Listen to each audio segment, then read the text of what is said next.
Grateful Dan, bringing it back to climate change. Google global warming continues to worsen. NASA data shows. Okay, I'll try that. I will try that. Thank you. Grateful Dan. Let's see. Let's see if we got We Forum. Okay, I got something here. Oh, World Economic Forum. Oh, thank you. Why was that so hard to find, though? That's just interesting to me. Grateful Dan. Very interesting to me that it was so... So I put the words of the title of this article in. I put World Economic Forum in. Nope, we got nothing. Really? You have nothing? Okay. What the F is going on? What the F is going on? Okay, so, well, anyways... let me see where we're at here. Okay, so let's get into some climate change news. That is so bizarre, though. I googled the ever-living mess out of all of those things. Google's like, nah, no, I can't find it. I don't know. I looked everywhere. I'm Google. I looked everywhere for these words that you put into my search engine, and I can't find it. What the hell?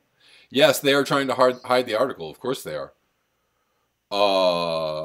Yeah.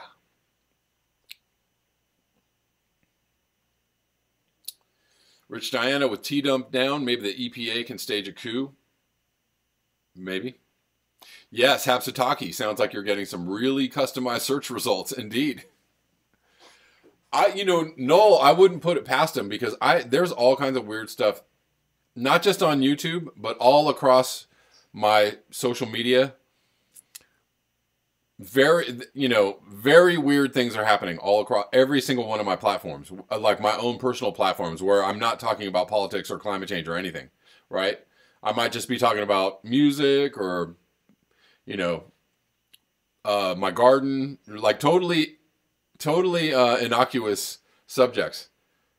And yet still I'm highly suppressed on all of my social media platforms, highly suppressed.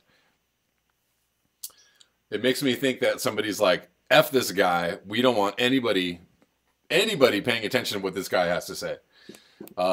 Anyways. Yeah, World Economic Forum. Nah, sorry, never heard of it. Nope. Right. I am Google. Okay, let's get into it. So, climate change news. This is from the World Economic Forum, and... the date is October 1. Just how much is the Earth heating up? August 2020 was about 2.14 C. 2.14 C. I mean, these numbers are kind of amazing. I'm a little bit... I'm slightly skeptical, and I'm also just like, where are they getting these numbers from? Is this real? Is this true? Then the average month recorded on Earth since 1880, as confirmed by NASA and NOAA, excuse me, the months from February to April as well as August 2020 were second warmest in history. These changes in global warming will lead to changes in the strength, frequency, spatial extent, and duration of extreme weather events. Data from NASA shows the Earth gradually heating up since the late 19th century, since the year 2000. This trend seems to have accelerated, as shown in the visualization of the data released. August 2020 was about 2.14 C hotter than the average month recorded on Earth since 1880. I'm going to go to this link real quick. Hold, please. So this is a graph from NASA. Okay. Yeah. So maybe the 0.94 average is a yearly average, right? Yearly global average. It would even out to a point, because look at on this graph.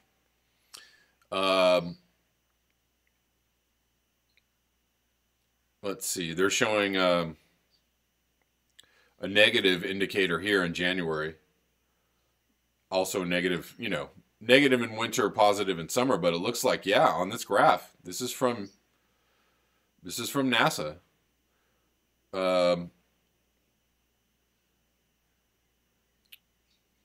July 2.32 Celsius. August says 2.14.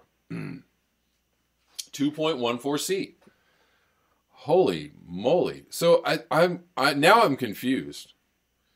I'm confused about well, maybe I'm not. Maybe I shouldn't be confused at all. They don't want anybody to actually hear these numbers and go, wait a minute, we're supposed to be below 1.5 C. Wait a minute, we're supposed to not cross 2.2 C.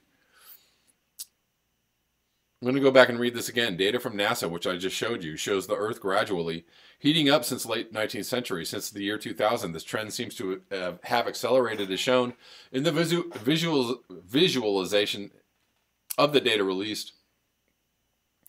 August 2020 was about 2.14 C hotter, and that is correct, than the average month recorded on Earth since 1880. As seen by the monthly temperatures of selected years since 1880, winter temperature is naturally below the multi-year mean of the reference period, which is a single figure showing the monthly mean temperature over a long period of time, irrespective of seasons.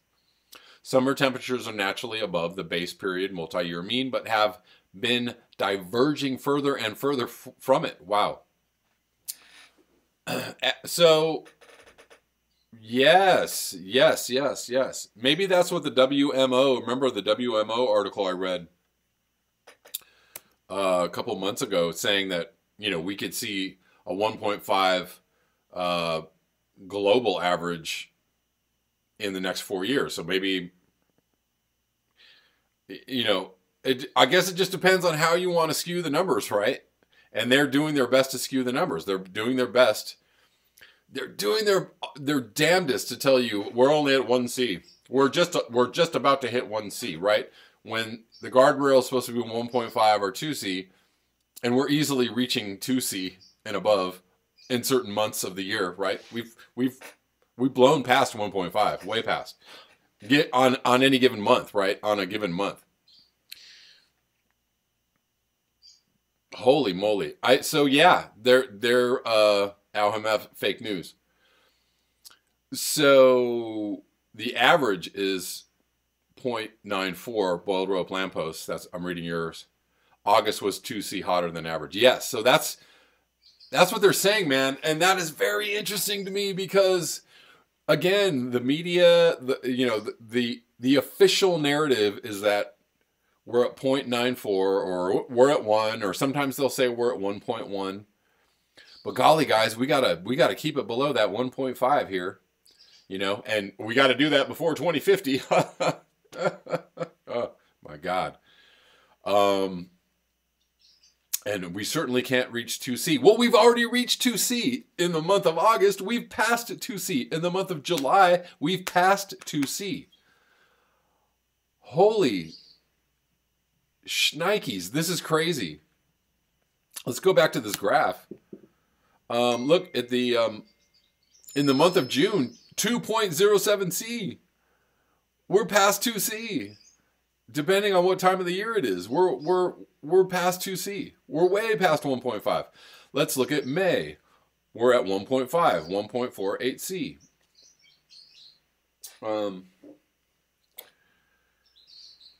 Wow.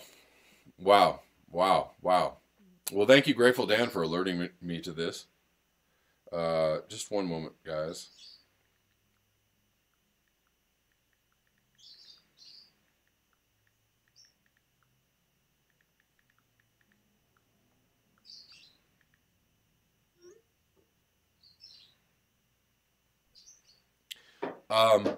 As seen by the monthly, well, so anyways, as confirmed by NASA and NOAA, the months of February to April as well, August 2020 were the second warmest of their kind ever recorded, while January and May and July 2020 about tied for second place.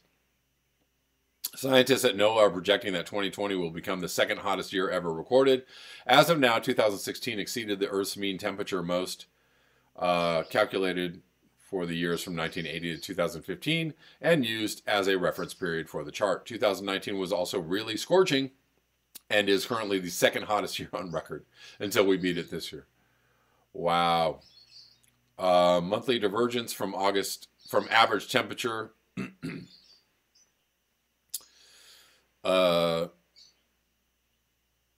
Yes. Wow. Mind-blowing, concerning. Holy shnikes. Yeah, and why aren't people talking about this? Why isn't this all over the place? Why isn't this all over Twitter? Why isn't this all over Facebook? And why is it I can't find this article when I go to search it on Google? Why can I not find this? Sorry, there are no results for that search. Not at all. Nothing even close. Wild. Wild. They are suppressing this information as best they can. Kevin Lawrence, as you keep saying, the real conspiracy is not telling the public how bad and off the rails our climate situation is. Indeed. That's absolutely what they're trying to do. That is the conspiracy. The conspiracy is that we are in deep doo-doo and we're in a bad, bad place. And they really don't want you to know that because they really don't want you to get super frightened and angry and panicked and go out and do something like overthrow the government or, you know, they don't want you to go get really super mad and angry and go out and do things like change your entire lifestyle, stop buying things, stop consuming, stop flying in planes, stop buying cars, growing your own food, getting off grid. They don't want you to do any of that stuff. Stop engaging in the system as it is, because if enough people did that, the system would collapse. That's what they don't want. Frustrated atheist. Hold on one second. I'm going to put this in the chat, guys, and hopefully y'all. But you can search. What is it that I searched and I found? Here's the link in the chat, guys. Kevin Shanholzer says it's almost like we are so fucked. Yes.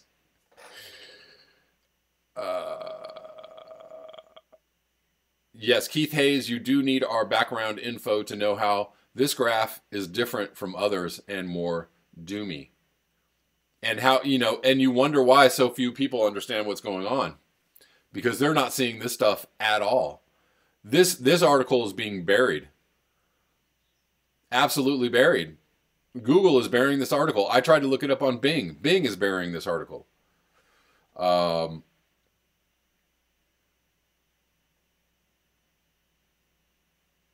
Unbelievable. Unbelievable.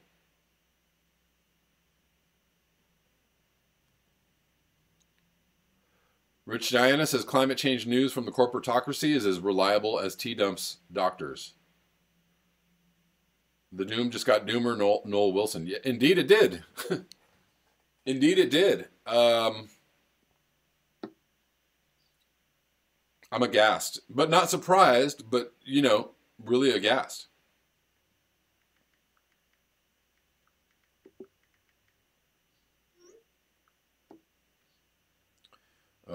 Sorry, give me 1 second.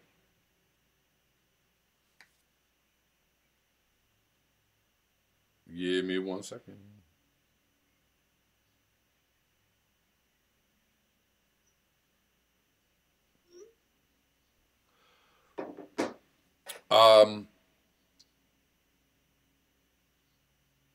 The Pink Barrio says the warning signs are flashing red. The California wildfires were surely made worse by the impacts of global heating. Of course they were. And they're still going. Still going behind my house. There was a huge plume of smoke from the mountain right behind my house yesterday. It seems to have gone away, but there's still a lot of smoke just hanging out in the atmosphere. Jay Brandt, so maybe 2026 is a thing. Right. Anyways, let's move on because my time is limited today. This is from Fox News today. Tropical storm Llama meanders off Mexico, bringing flooding and storm surge. Gamma is the 24th named storm of 2020 Atlantic hurricane season. Are we gonna go all the way through the Greek alphabet? Is that what we're gonna do? I wonder. A slow-moving tropical storm Gamma meandered off Mexico's Yucatan Peninsula on Sunday, bringing the threat of flooding rains across the region. The National Hurricane Center in Miami said, as of 8 a.m., the storm had maximum sustained winds of 50 miles per hour and was located about 110 miles northeast of Progreso, Mexico, moving north at 4 miles per hour. 4 miles per hour, even though Gamma is offshore, tropical storm conditions will continue across portions of the Yucatan Peninsula.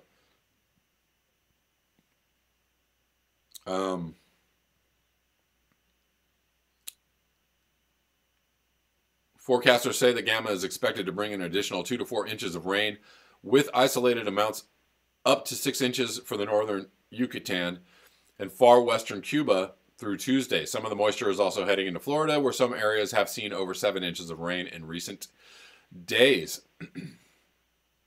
This rainfall may prolong or enhance any ongoing flash flooding.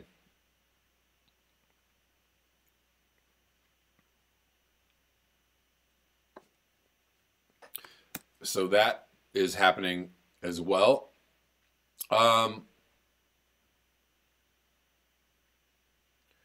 Bold Rope Lamppost, AQI is still 156 here in the NorCal foothills. Yeah, that's pretty high. It was actually 151 here yesterday, so pretty bad. I don't know what it is today. I could probably look that up.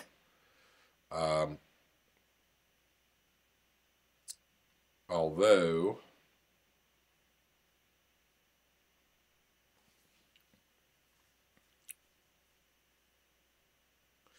it says it's 100 here today right now, so a little bit less, slightly better.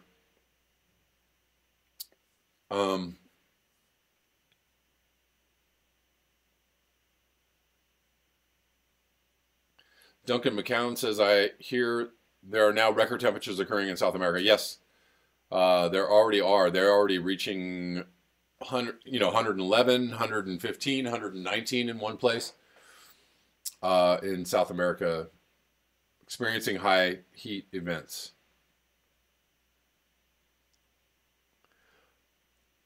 Let's move on to something I wanted to talk about in this video. So there was a tweet from Governor Jay Inslee, the climate presidential candidate, if you all remember. Governor of Washington State. Again, even the climate nominee, still working for the corporatocracy, because he says, let me be clear, when the market for airplanes comes back, Boeing must bring these jobs back to Washington State. So, jobs. I care about the climate, but golly gee, we need jobs and we need Boeing to make planes. So how connected to the climate situation really is Jay Inslee? I'd like to know. Peter Kalmus, good reply. Great reply in actuality. Actually, we need to end commercial aviation. This is a life or death climate emergency. Boom. We need to end commercial aviation. The end of commercial aviation needs to happen pretty immediately, pretty much now. Like not in 5 years, not in 10 years. No, right now, tomorrow.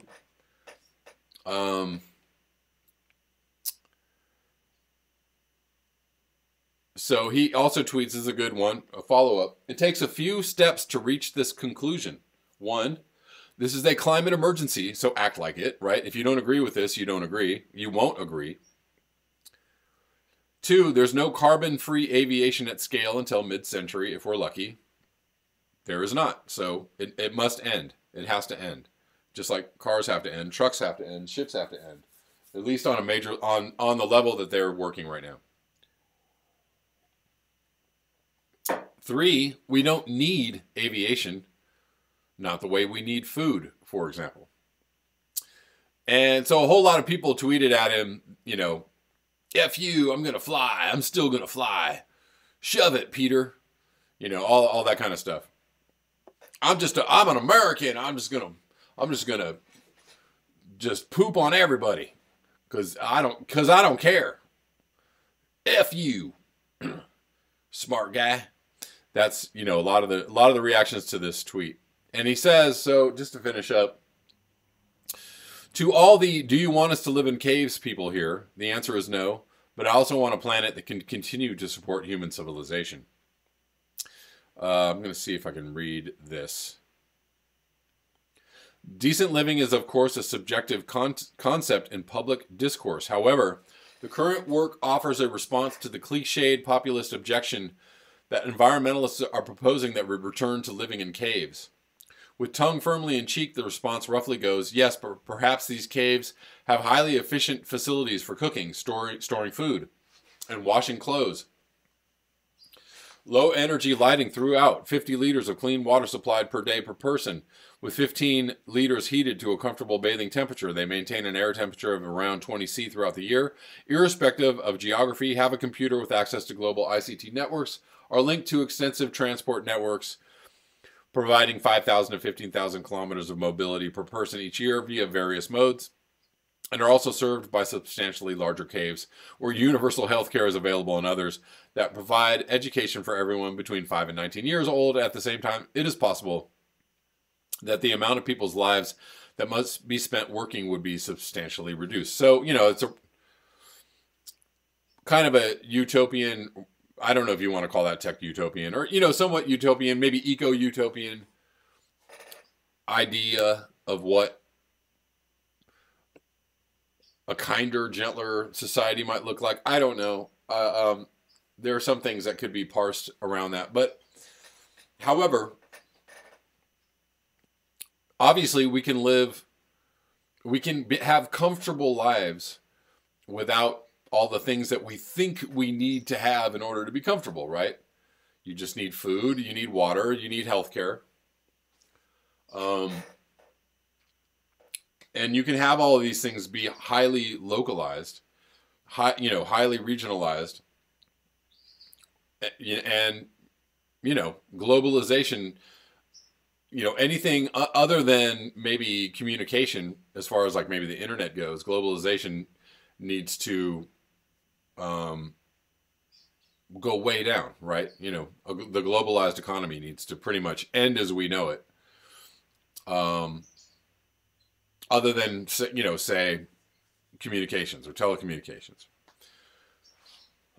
There are ways that we can think through this problem, but as far as ending emissions right now, again, I'm going to bring it on back.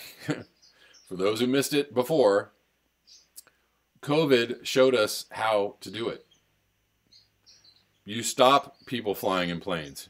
You take, 90% of air travel out of the air. You take 90% of the cars off the road.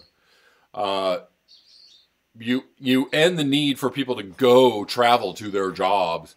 And you also end not the need, well, maybe the need, but not the need, but the ability for people to go travel wherever they want, anytime they want to. Right? Or you end the desire to, if you let people understand, like, look, all this stuff is killing the planet. So do you really need to take fly on a plane to France? Can you do without that in order to save the future generations of children? In order to save the planet for future generations of animals, also human animals?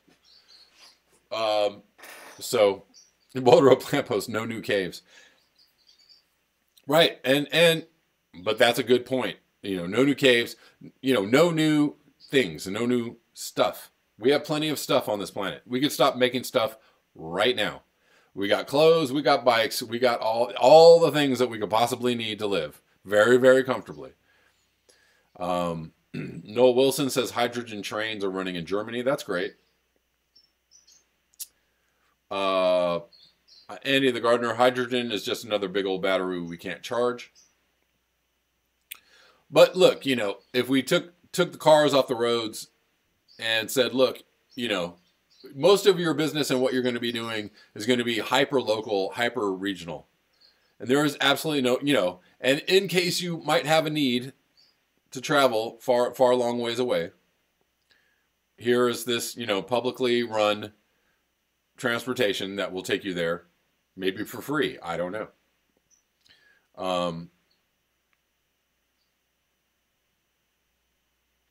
Yes, Rich China, Europe is far ahead of us on renewables and mass transit. Unapologetic vegan. Indeed, shut it down. Shut it down. I actually had a one-man show a few years ago that I wrote. That was like music and poetry and monologue, and it was titled "Shut It Down."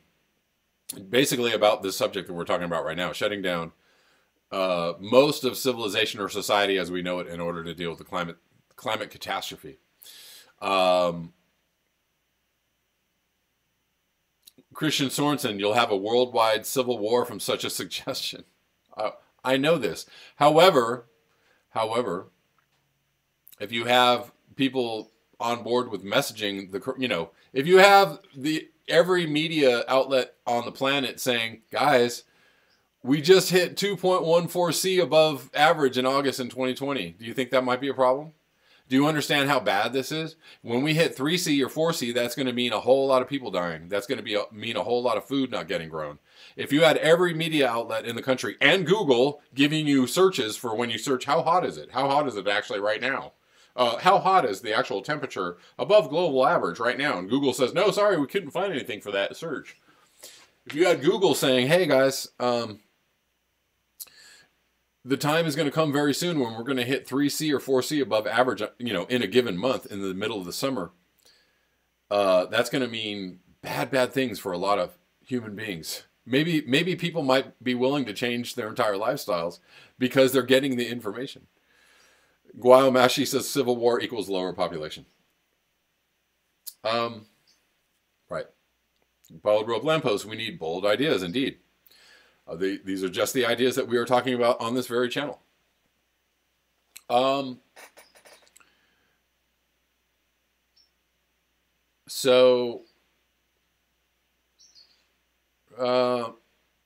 Noel Wilson, what about the French fusion reactor? I don't know if I want to go down the nuclear road. A lot of people don't think that is the way. Look, we cannot fuel society as we know it right now. We cannot keep it going. It's not about the energy source. It is not about the energy source. It is about the destruction of our consumptive economic system. You got to stop the consumption. It's not about the emissions. And what are we going to fly planes on? What on nuclear fusion? We don't have the technology for that yet. When are we going to have the technology for that yet? And in the meantime, the planet is suffering. The planet is heating. Let us not be confused with all the tech utopian fixes. Yes, we have some technology, but that technology is not going to. We can't keep powering society as we know it. We cannot keep consuming. We can't keep destroying. We can't keep mining. We can't keep shipping. We can't keep flying. We can't keep driving. If you want to do that in conjunction, if you want to do some alternative power sources in conjunction with literally changing how people live on a massive scale, possibly, but I still don't see it. So lastly, guys, I want to,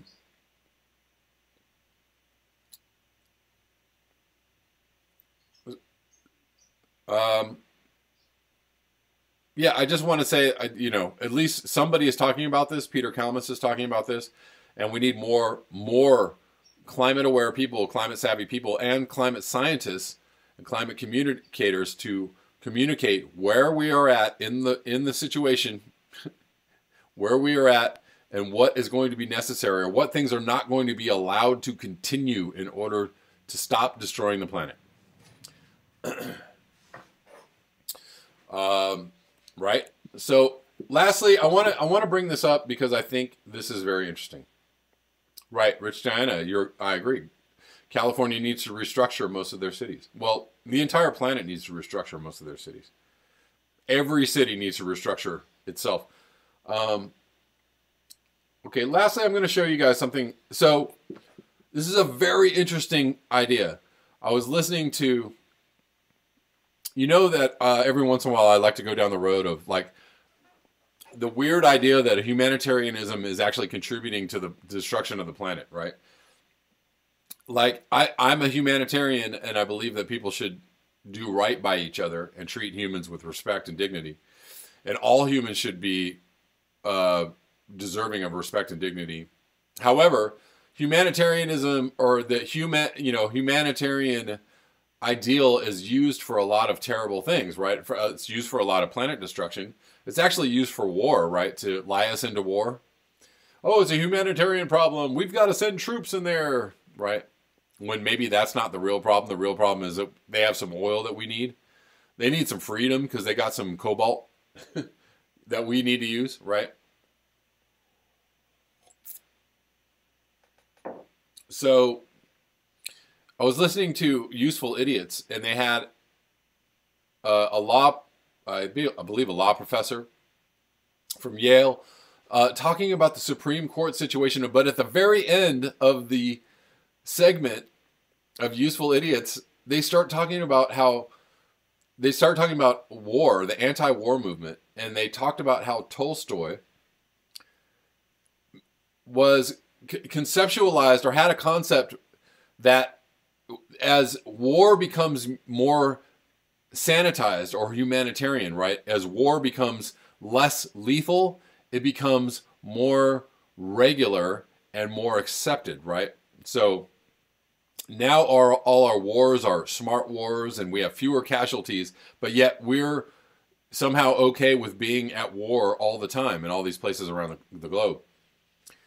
And I was like, man, what an interesting idea. So his idea was that if war was more brutal, people would be way more opposed to it. And so I was like,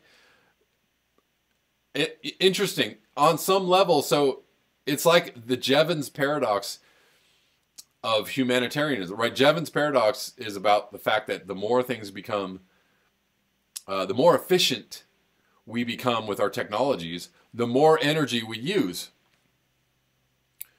The more humanitarian we become, on some levels, maybe the more brutal we become, or the more... Do you understand what I'm saying? The more we are able to conceptualize brutality or allow brutality in the name of humanitarianism, right? So the idea of like a standard of living, or, having people have access to all the things that we have in the first world, right? It's this whole like humanitarian idea, right? Oh, well, people in third world countries must have access to all the things that we have, right? Like all the medical care and the technology and all the stuff. And we see that as a humanitarian situation. So what that is a Trojan horse. Sorry to use the Trojan horse analogy. A Trojan horse for planet destruction, for climate, for planet destruction, for consumption, for the economy, the world economy growing, right? Which of course requires more people, more population, and all these all the populations of all these people in these third world countries are going to want to have access to cars and appliances and communication and healthcare and all the things that we, believe that we have as a human right. Right? Do you understand? Do you see where I'm going with this? So this human right, the human right thing, human rights, is a Trojan horse for planet destruction. So, and I feel like I've been trying to find the language to talk about this for a long time, and it's very difficult. So anyways, hey guys, remember to like, share, and subscribe, and you can support the channel. The links below, PayPal, Patreon, Square. Also, if you'd like to watch the live streams, you can watch the live streams on my Patreon channel. You can subscribe for as little as $1. So hopefully I will see you over there, and thanks so much.